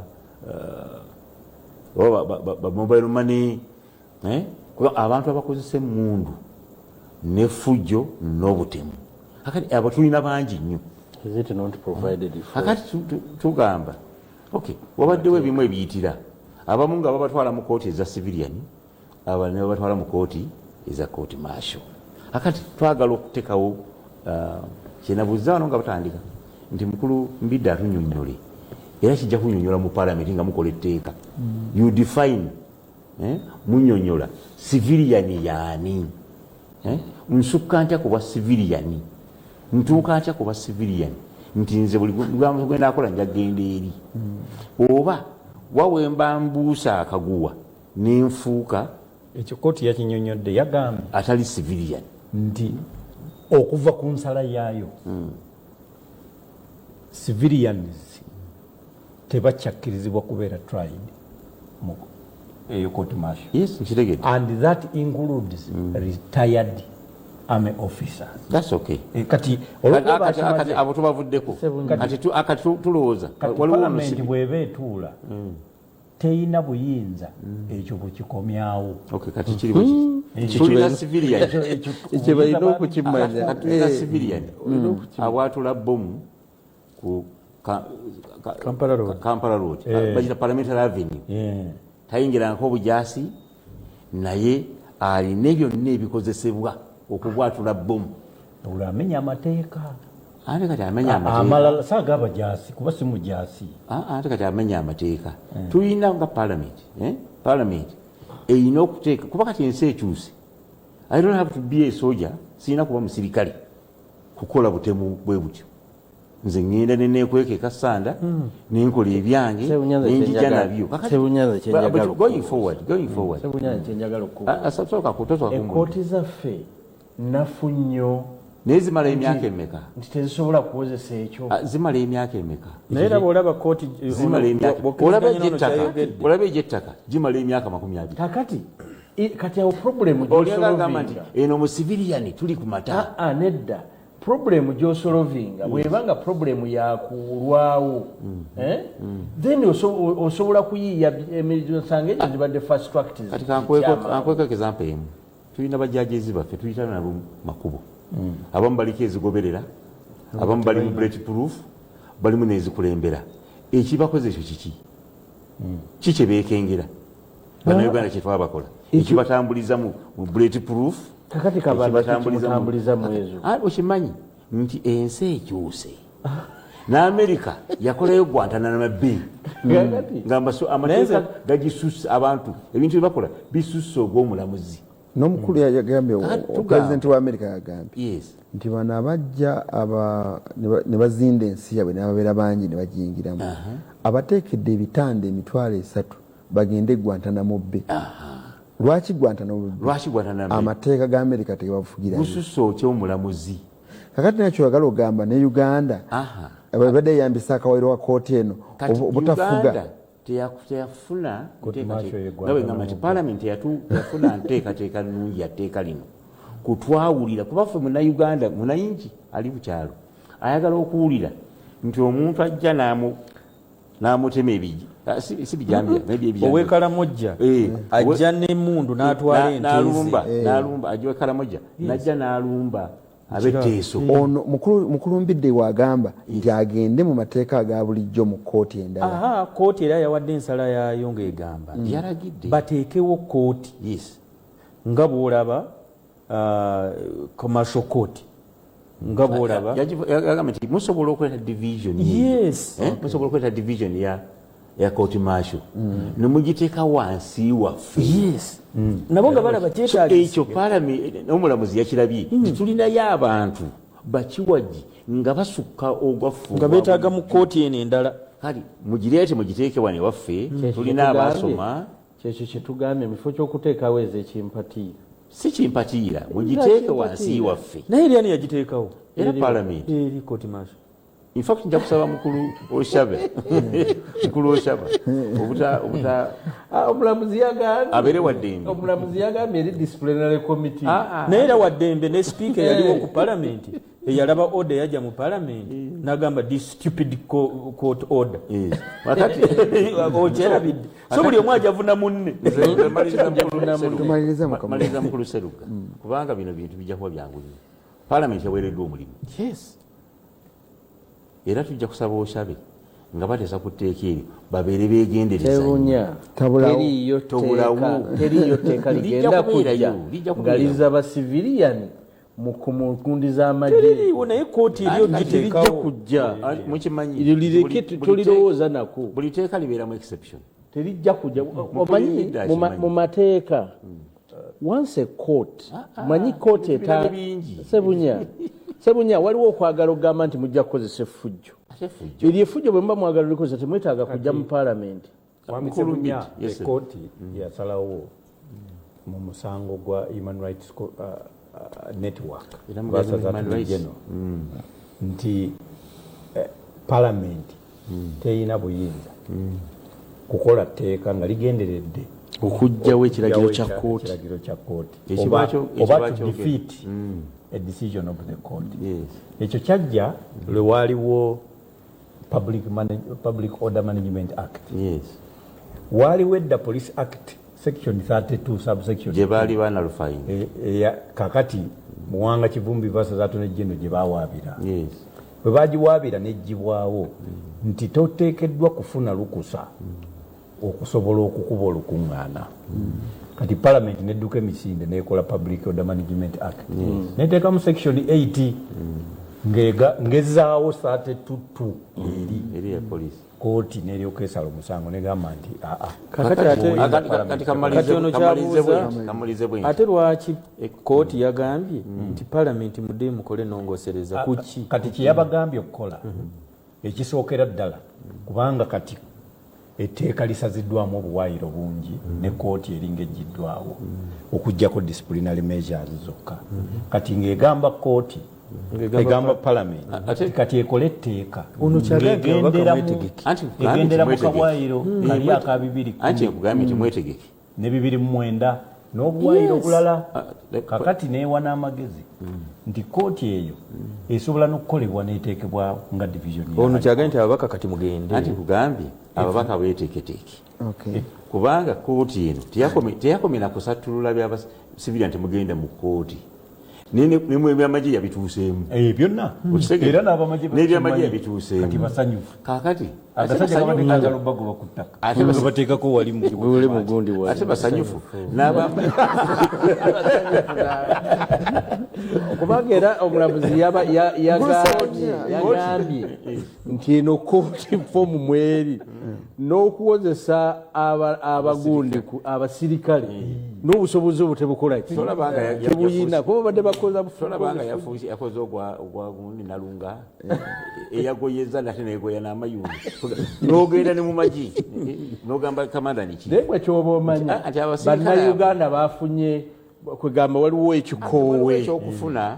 ensi buli omu negamba maliriza waliwo ekyokufuna naye nga kyofunye kiri superficial mu nsi gye tulimu ensi gye tulimu etalimba malayika ng'abantu bakeera ku nkya ne beekolamu akabinja ne batuula ekiboga ne balumba ne basivilian ne batwaliramu ekyo mukirowoozeeko naawe njagala olowooze ku ffe bannabyabufuzi abavaayo ne tugamba no tukoye gavumenti eno ng'ekibonerezo kye bakuwa kugenda kukuba mu kooti ekimpatira mwami Seruga kambuuze gwe muli bakozi wano ku Bukedde TV bwe muwulira ebweru eyo nga ngenda nyambala amasaati gammwe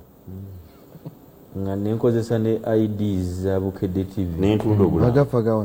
nentandika okugenda eyo nga nsaka amawulire n'obulango obulango kyekikulu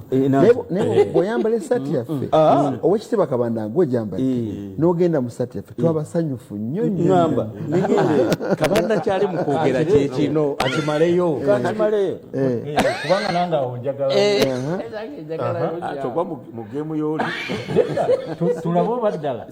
Mr. Doni Wanyama amuyita sigenda gwa mugundi ye naye nembeera eyo tuli ku palamenti awo omubaka minisita wa information and national guidance Chris Balyomunsi yali ku fulo ya palamenti nagani bannaye obufere nabwo bugenze kakati buyingidde n'ate ne mba mawulire kiki ekyakutuuseeko nti olwaleero ku makya maze essaawa emu n'ekitundu njogera na muntu kumbe animba si munnamawulire aŋŋambye nti tugenda kuteeka ku mpewo live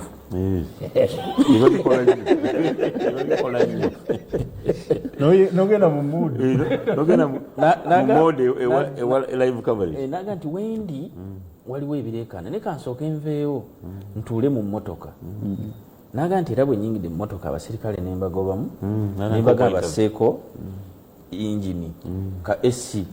nagamba maze mu mmotoka ebadde eri full tanka ngenza okuvaamu awo ngeri eno wansi mu haafu kikubulaga obudde ngayogera live abadde yali atulaga obudde bwamaze mu bulimba kakati oyo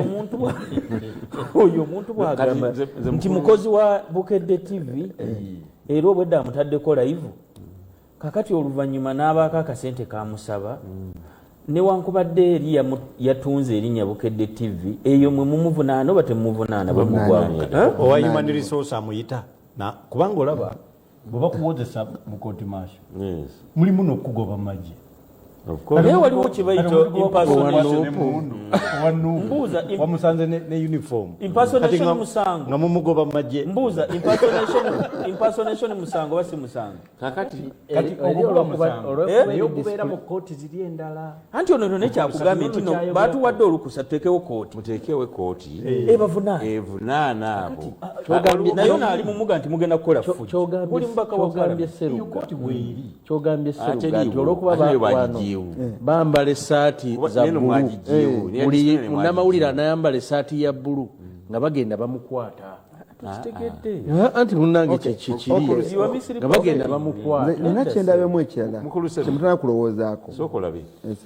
kuba yunifoomu ya amagye eyita emaganjo, engoye z'amagye zigwa,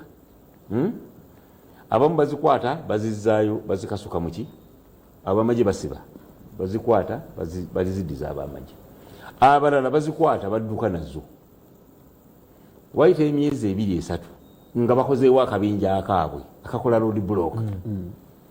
n'emmundu baginoonyezza bazibbye ku basecurity, naye kati bakoze omulimu katuyamba abantu. Njagala kwogera nga looya, omuntu wa bulijjo olina okuwa assurance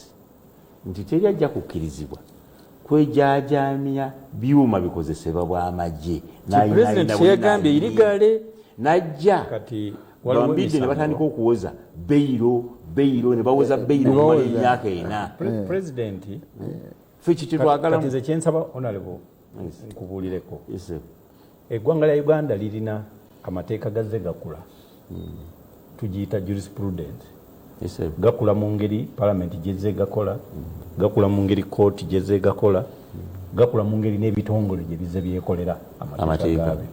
Ekitongole kya poliisi kirina professional services oba professional standard unit. Kakati kizibu okusanga omwana ayambadde uniform ya poliisi ku stage azanya mizannyo, bwe mumukwata ne mumutwala mu eyo unit. Ekyo kituufu, ekyo kikyamu. Kati bw'osanga abadde yepaatiise mu uniform ya Bukedde n'abukwata n'obulango, tosobola muleeta wa human resource wa Bukedde amugobe, si waawala. Kati gw'osanze n'emmundu toyinza kunoonyereza eno mundu esaana magye oba esaana poliisi olyoka omutwaleyo. Nedda, amateeka ga Uganda gayina ebitongole. Kankuddemuko kyemmundu oba tokimanyi? Tolwakyogera emmundu, yogera ku bbere. No, leka nkuddemu ku kyemmundu. Yogera ku bbere. Ne ku bbere nsobola ogyogerako. Yogera ku bbere. Kuba bangi abaliyo bakubeera nga Uganda police nga bwe nagambye nti waliwo uniform eziri gazetted n'emmundu zennyini. Kati naawe gy'olina either eriko Uganda police, UPDF, prisons, oba wagigula mu dduuka kati kyengezako gamba eritunda emmundu. N'ebbereeti bano ze bambala waliwo eya police, waliwo ya UPDF, waliwo ya prison. Nzikanye naawe. Naye ya NUP teyina weegwa.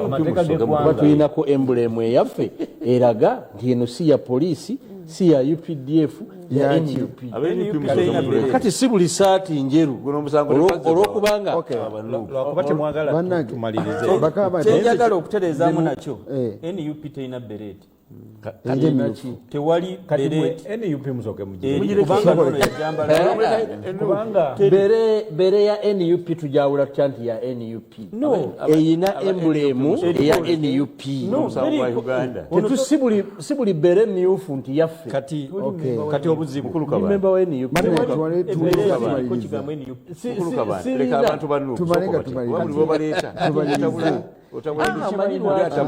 omanyi lwaki tubaleeta? Kubanga bangi bali mu makomero olwaleero, bangi basibwa juzi mbalaze example. President bwe yavaayo n'agamba bano mbasonyiye, abalala ne bagamba nedda tetuzanga muki musango. Bali mu makomero okumala emyaka kyenjagala tukiriyalinga lwaki babasanga n'ebbere, babasanga ne uniform za emyufu. Waliwo UPDF eyambala migundi red gundi. Kati ekintu kye balina nze njagala tukiriyalinge wano njagala mbabulire NUP ogenda babulira America terina bereeti yonna eriko kigambo NUP tekiri mpozi ono nga si memba we NUP. Bereeti gye baba charging eriko people power, our power. Era ne onale mukasambidde yali ajambaddeko naye ng'ate si memba wa NUP. Eyo ya gundi. Kati nsaba tumalirize. Akati kyoba omanya tuyina eziriko people power, our power, kuliko nezirina teriyeko nuupu gindage wano show it to me Kutidde. tumanye kati tumale mateeka neyina mateeka abanupu mulinde muyina ekintu ekibatutte tuli kuba civilian NUP bweba n'ebyambalo byeyambadde ebyayo eyo ekigambo beret oba UPDF beret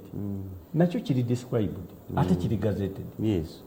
kati ekitaliiko UPDF si kyekyo tisobola kuba kya byefaananyiriza buki bwefaananyiriza n'olwekyo nze sisobola kuyimirira mu kkooti n'osingisa kiranti wange omusango gw'okwambala uniform y'amagye ate ng'eyiye si y'amagye ng'eriko nuupu naye nze mmanyi nti kubanga mu magye wano gwe bawaabirako ku okujjako nga mu magye ng'ayambadde amaganduula g'abafaatha ondetedde unit gwe bayita Hildamani ng'abambadde kati ezo kanonlo saagala bigenda ebyo kuba byo kati chairman wabe Katonda kuwakana naye ffe bino ebyaffe bye tusobola wano ebyakayisaayi nkulaga nti ekyo kiba kyefaananyiriza ekintu ekyefaananyiriza even by spelling tekibeera kyo etteeka kye linayawula ekyo kati kiri ku gwe nga looyo awoza naye ate teweefuula mulamuzi kati oli mu kusalawo olaba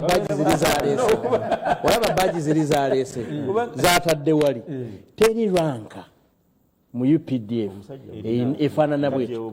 olina ranka ezo OTV akuletere ranka za UPDF zonna zituleetere bwoba ozirina eno yabagundi bakulu nyina walawe njagala okulaga era omudde mugenda mudakikiro tusigaza Museveni president yali muyeekera era muyeekera tulina ebyafaayo bye bingi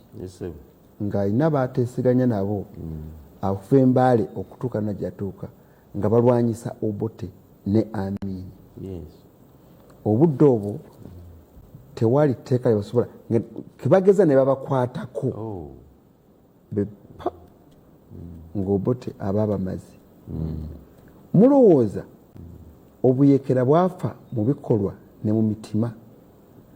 mu mulembe guno tewaliiwo mulala asobola kubeera muyeekera mulowooza nga muli mu gavumenti kati ku Nsamba Oshabe asinga otuuka nokugenda tujja kuba mu positionedda n'otuuka okulwanyisa omuyeekera oyo aleese obuyeekera engeri gy'osaba omulwanyisa mu mateeka gy'onaakozesa ng'oli mu gavumenti kyekikuba ekiri mu mateeka etteeka tulina likola nga bwe bampale ng'etuuka bonna nga tesosola mu beetuuka etteeka lya Uganda mwana watu bwe baali bakola ssemateeka balina akawaayiro ke baateekamu ndowooza baka namba 3 nga kagamba nti omuntu talikkirizibwa kujjako gavumenti mu bumenyi bw'amateeka era singa kirisangibwa ng'omuntu ajjeeko gavumenti eyo mu bumenyi bw'amateeka gavumenti eyo lweriddako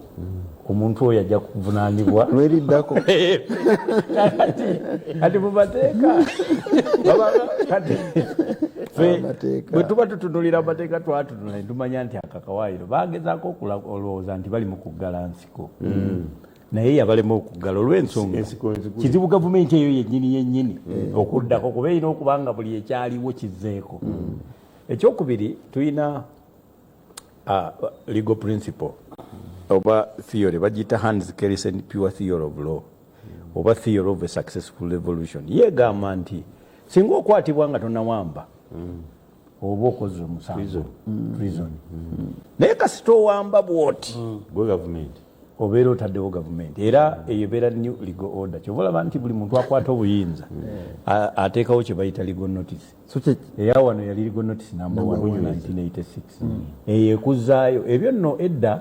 waliwo n'omusajja eyali akaayana nti bamusibidde bwereere ate nga gavumenti emusiba yawamba buki buwambi bayita naga ati gavumenti eriiwo teyinzaga nti ate nze naliza omusango gwe bayita Uganda versus Commission of Prisons ex parte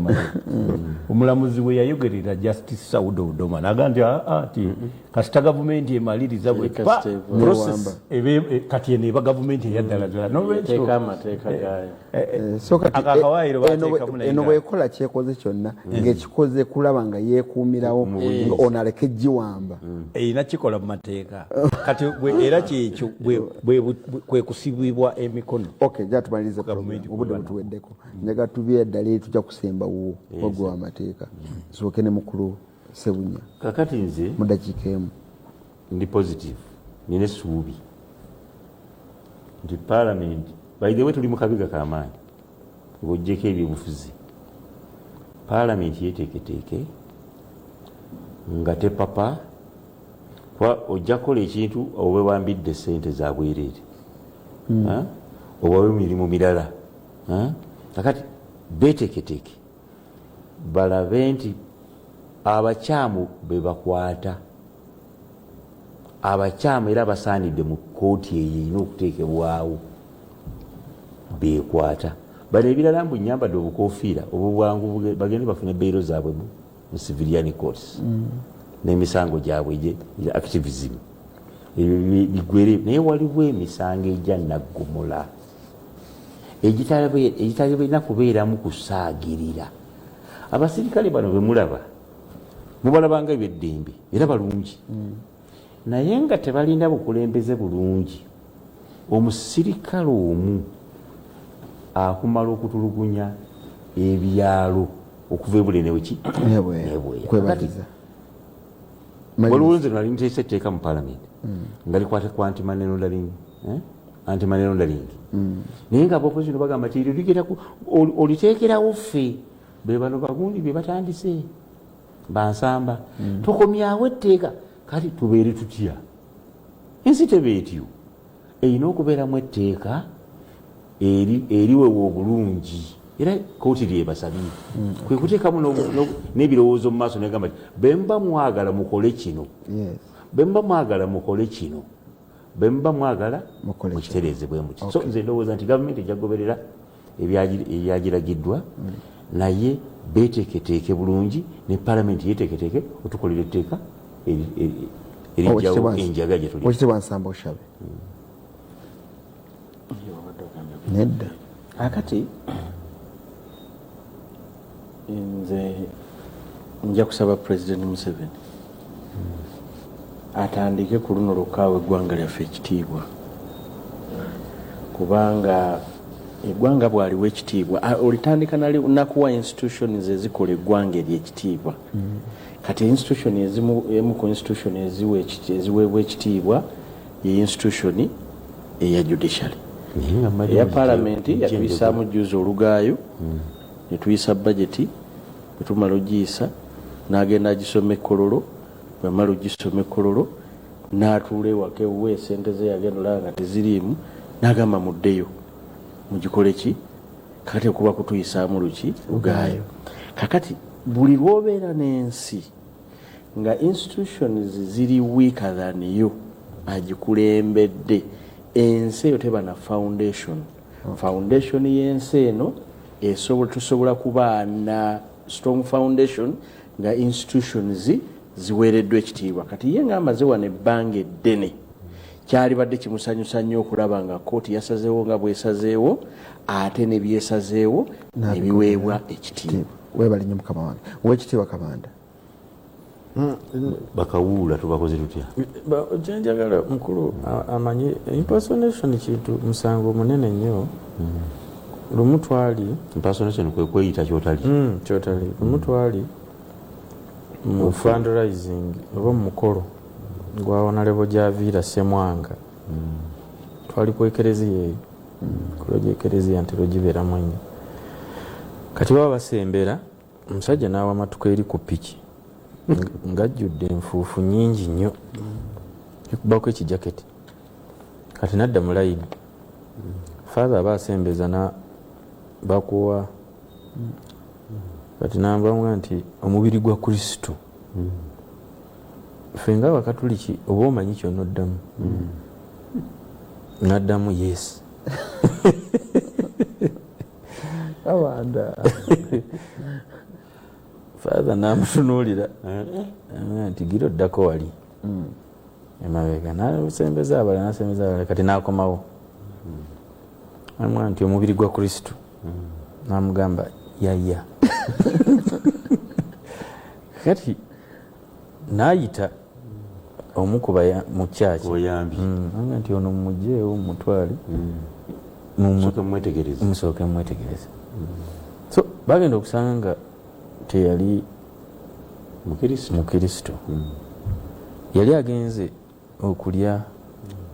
omubiri gwa Kristo mu kinyuma ate nga kyatasaanidde so yawunzika bamututte ne bamuvunaana. owunzika otya n'ekyo owunzika otya n'ekyo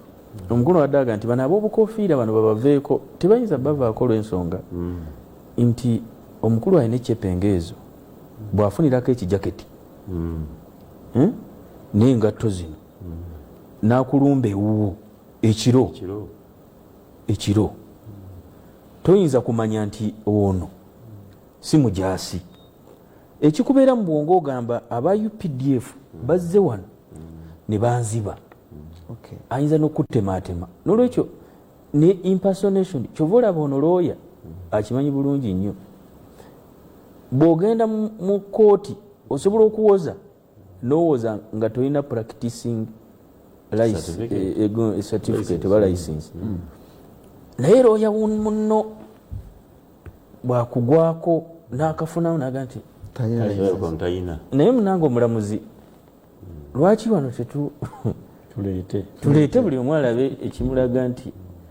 ogenda okulaba looya nga atandise okumira amalusu kooti awo omulamuzi amira mangoto omulamuzi awo alagirirawo bw'aba takusaasidde mulamuzi ayinza okukusaasira naga nti genda enkyo ogikole ki oyinza obutadda naye kati bayiga ebeera wano kati kyebalenda okujjira nti kakati ennaku zino waliwo omutawaana munene nnyo bw'ogigirawo ti ng'ogitimba kuli ku gundiyo bw'oba oyinaku mbidda ndi oyina gundi kati yo bakkayo busi okolerawa nti mu bidda nti kampani adikwense nti papapapa mbidda aba yateekayo dda buli muntu akolera mu kampani ye ngaye kakati kasita bakusanga awo nga togirina amangu ago ng'omulamuzi atunula bbali bw'ati gw'omanya ekiddako nti bagenda kyogamba mu sekendi kikyogamba kyeŋŋamba nti camouflage ono etu akkiriziganyiza naye abalamuzi bonna nti baali tuwadde kati ng'abantu abali mu paalamenti omupiira ffe tugulina wali mu senta tugenda gutandika naye nga tugusamba tutya kakati wojja okuviirayo ogambe nti nze mbadde nga nti kana akawaayiro kabeerewo kati kooti eno ebeere bweti kooti kubanga naffe eri tubadde twemulugunya nga tugamba kakati eno eri ku levo ki ya high court court of appeal eri ku naye kakati batugamba nti tulekewo kooti titugenda kuwakanya kyasaliddwawo division batekeyo n'omulamuzi temugenda kuwakanya ate tujja kuwakanya byasaliddwawo era tujja owekitibambidde kakati ekisookera ddala wateekeddwa okubaawo amateeka mangi agakyuka tusuubira nti kooti eyo ejja kuteekebwawo singa kibadde kisoboka gavumenti eweebwa amagezi egatwale aga kooti ge yawadde nti ebeere division ya high court naye ng'eri ku military n'olwekyo UPDF Act ejja kukyusibwa wateekebwewo emitendera egiri professional balamuzi bagendayo batya babbanga ki emisango giwozebwa kitya efune ne rules of procedure kooti eyo ekyokubiri waliwo emisango egiina kati okuteekebwa mu penal code abuse of military stores oba government stores nga gyo gyaba civilian naye ate ne mu UPDF Act abuse of military stores naye ebeerayo olw'ensonga nti omujaasi ayinza n'okukyazika oli mutuufu n'atandika ojazika n'agipangisa kati ye ogugwe gubeere neewaabwe naye ogwa civilian gwe bayazise. Omujasi singa oyambala uniform kyokka ng'ate obadde ogenze mu kuwummula ofunye n'ekibbala n'ogenda mu liwooteri ne libeeramu ababeera obwereere mu kimansu oli mu uniform y'amagye ozira kakati era gwejje emisango gyo gibeereyo ewammwe so tegulimu kutta naye gulimu okwabyuzinga ebintu by'amagye so twawulire ka information katono waliwo abajasi bano boolaba waliwo emiyondo gino gye bambala kati giriko saidi ne saidi obeera nga toli senior officer ogwambalira eno kati obeera senior officer ogwambalira eno kati waliwo omu yabba nga tamanyi bwe gwambala mirembe gy'amiini kakati n'atandika okuyita awo kuwotirizi speak eyo n'atandika okusolooza nga wamagye kakati waliwo omujasi eyamulimu wajja bwati namukubira saluti jamba fandi oli yali kulanka ya brigade ono agenda kulanga ziza mukono ate nga muyondo gule nagati this one is camouflage bamukwatira waawo kyokka nga ali mukubba bantu naye bamukwata nga kyoyogedde waliwo ne court martial ey'amiini banoonyereza yagimpangisa ye gwe baatwalayo ono ne badiringa naye lokale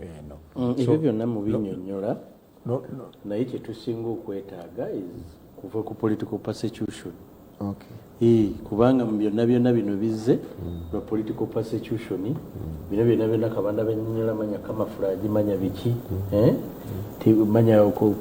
kwegira ebyo byonna bigger problem bannayuganda gye balinako obuzibu ku persecuting abo abatakuwagira kati mu mbeera eyo persecution ng'egenze mu kooti eziri civil tujja gikwatirayo eyo kubanga ekirala onabusebunya kyenjagala nkuggyemu kyekirowoozo kyokugamba nti beyiro okugiwa omuntu kuba kumusonyiwa musango nedda si kumusonyiwa ffe tulowooza nti omuntu yenna mu Uganda kasita oba nga kooti terinasala musango nti waguzizza obeera tolina musango gwe wazizza kati olina okuyisibwa nga abannayuganda bonna abatanazza musango kubanga tumanyi nti ebintu birimu okuyunga sekisoni so kati beyiro yeeyina ttaamu zaayo singa obeera nga gwe omusango gukuvunaanibwa ekyamazima gwabaddemu violence nga kirowoozebwa nti bwe bakuta ogenda kweyongera mu maaso nekyobadde okola ekikyo kirala era ezo antecedents biki byo so n'olwekyo president kirimu kimugjeemu ekya alekerawo okulowooza ku beyiro agiveeko naye olwaleero tulabyeko ku musango era badde bukedde ku bantu abagwa ku bantu ne bakola mob justice ne bagoba ne babatta kakati ebyo oyo akoze mob justice natta omuntu ku kyalo omusuubira otoga ti is innocent gobeera naawe tonakakasa nti yeyamuse omanyi mob justice kitegeeza abantu abangi nga basoomu nga beeko bangi naye kakati gwe lisiti gyofunye